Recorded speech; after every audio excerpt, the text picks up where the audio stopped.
Thank you. Fellow patriots, the Founding Fathers got it right.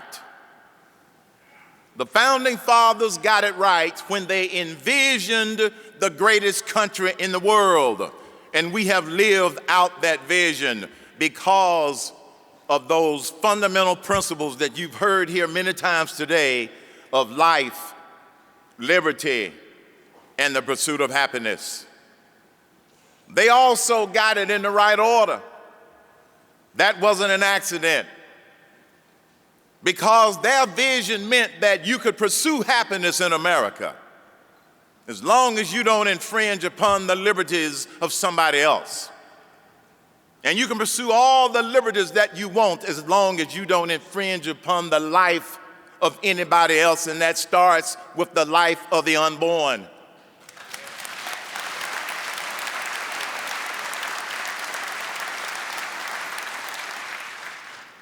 So all of the liberals that want to restrict your rights and my rights to keep and bear arms, remind them of that fundamental principle about the liberty to keep and bear arms and to protect yourself if you have to. That's what America is all about.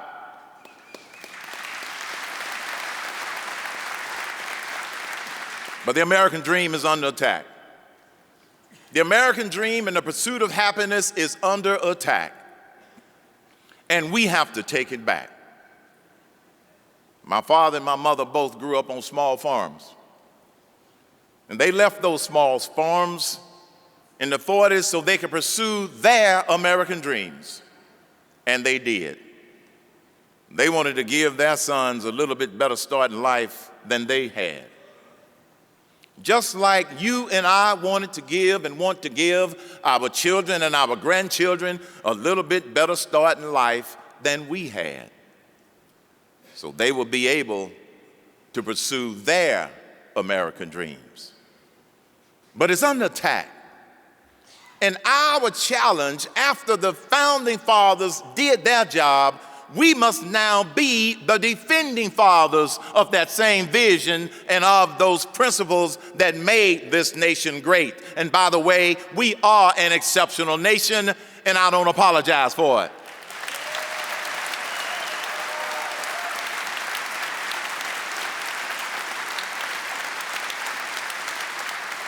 America's on the wrong track, but we can take it back. One night while doing my radio show, I got a caller who called in and said, "Mr. Cain, I'm frustrated." I said, "Well, young man," he sounded like a young man, "why are you frustrated?" He said, "Well, I'm frustrated because I don't believe this nation is headed down the right track." I said, "Welcome to the club. A few million other people don't believe it either." He said, "I'm also frustrated because I don't know what to do." I said, "Well, do you have a copy of the Declaration of Independence?" He said, "Yes." I said, "Well, get a copy of it real quick." He said, "I got it."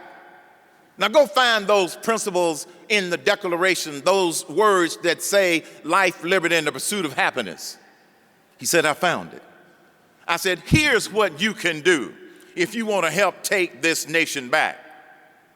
When you get to life, liberty, and the pursuit of happiness, keep reading.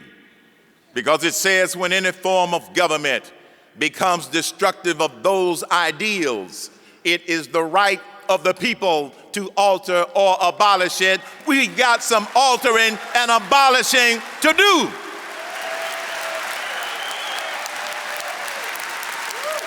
Alter and abolish.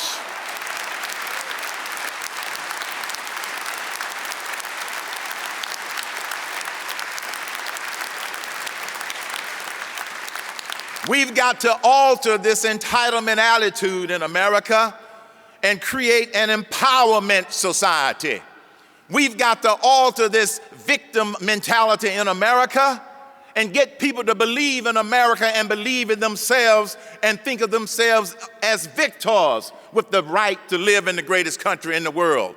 My parents never viewed themselves as victims as they pursued their American dreams. And we also have to alter the mindset in Washington, D.C., and with the political elites that we the people cannot take this nation back. I have a wake-up call for those in Washington, D.C. We the people, that sleeping giant has awakened and is not going back to sleep.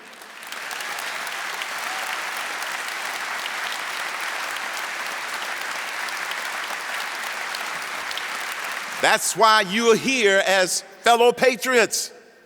That's why many of you are involved in this massive citizens movement that's going on across this country. And that's why I'm encouraged every day when I get an opportunity to meet and talk and exchange feelings with other patriots from around this great nation. We can get it back on the right track. 3 simple things that I want to encourage you to do. First, stay informed. That's why you are here. You know your rights, not just your Second Amendment rights. You know all of your rights. And even though we have some people that are trying to rewrite the Declaration of Independence, and they are trying to ignore the Constitution of the United States of America, the patriots of this nation are saying we will not ignore the Declaration and we will not try to rewrite the Constitution of the United States of America, because we will be the defending fathers of this great nation.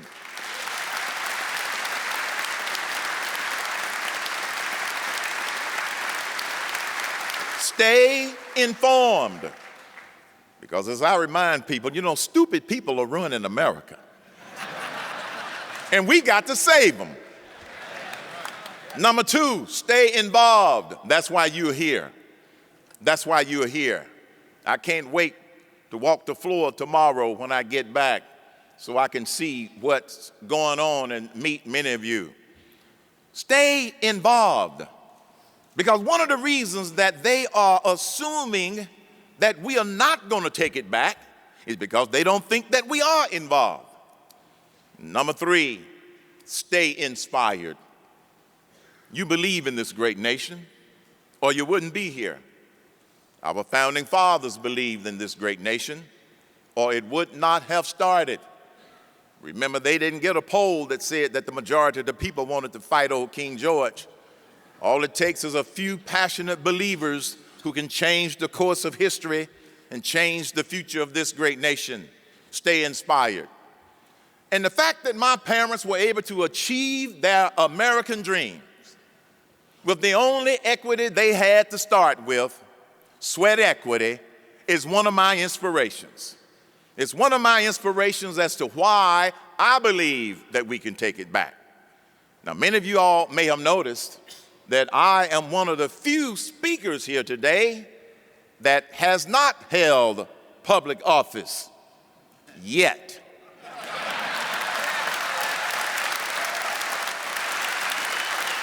I'm just saying. But I am inspired by my parents and what they were able to do in this great nation, despite the social conditions of the times. I'm also inspired by my grandkids, like many of you. You see, 12 years ago, my first grandchild was born. And I'll never forget that day that I was able to make it back to the hospital in time for her birth. I arrived at the hospital at about 9:30 p.m., January 22nd, 1999. Went up to the waiting room, and then at 9:56, my wife came out of the delivery room, looked at me, and said, "You have a granddaughter." I said, "What? You have a granddaughter?" I said, "That's marvelous." She said, "Would you like to go and see your new granddaughter?" Yes. Went into the delivery room. My daughter was there. I said, "Melanie, how are you doing? Are you okay?" She said, "Yes." "How's the baby?" "She's doing fine." "Would you like to hold her?" How is a granddad gonna say no? Of course I wanted to hold her. I took this little 15-minute-old baby in my arms, looked in that little face, and the first thoughts that went through my mind, it wasn't, what do I do to give her a better start in life? The first thought that went through my mind, so help me God, was what do I do to make this a better world and a better nation? That was 12 years ago. Folks, I tell you this story because it's not about us. It's about the grandchildren. It's not about us, it's about the future generations and them being able to pursue their dreams based upon the same principles that many of you shared, like I was taught by my parents. You can do anything that you want to do in this great nation if you believe in God, believe in yourself, and believe in the greatest country in the world. Those are the keys to success in America.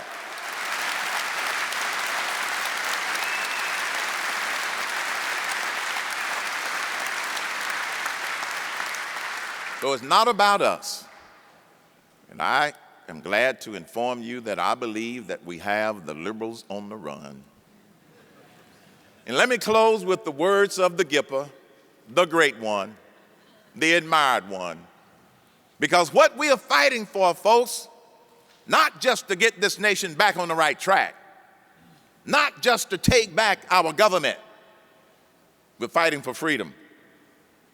President Reagan reminded us then, freedom is never more than one generation away from extinction.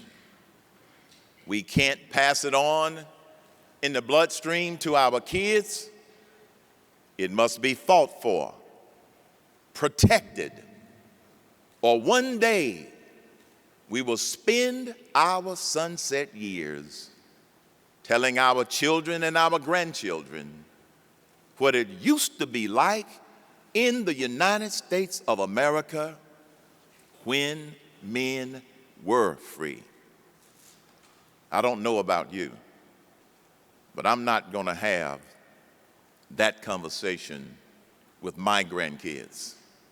And I don't believe you want to have that conversation with your grandkids. And as a result, I have a breaking news announcement for the liberals and President Obama.